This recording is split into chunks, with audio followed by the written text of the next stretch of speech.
Iemarinēt šašliku 2 stundās nav problēma. No sākuma sagriežam gaļu, kas ir apmēram 2x2 cm kubiņos, lai ātrāk viss marinādīti iesūtās.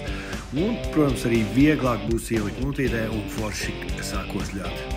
Un, protams, tik cik kilogrami gaļa, tik kilogrami sīpolis parasti lietojam. Tad, protams, saspiežam visu sīpolu sulu un tad liekam klāt visas pārējās lietas. Bez asarām nav uzvaras.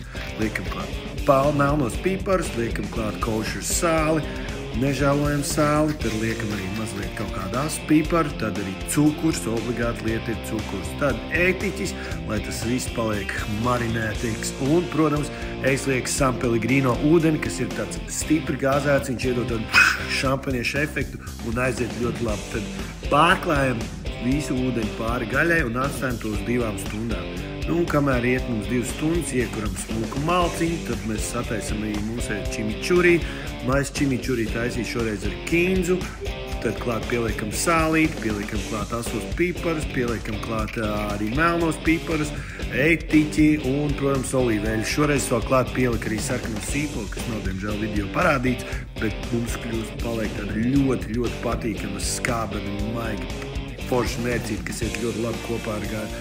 Nu, tad jau liekam, protams, visu uz iesmiem un nesam to uz mūsu ugunskura jeb grilu. Nu, te jau viss kā vienmēr un visu. Pāris minūtes vēlāk mums ir super garšīgi kartupeļi ar super garšīgu mērcīti un zaļumiem. Labu apetīti!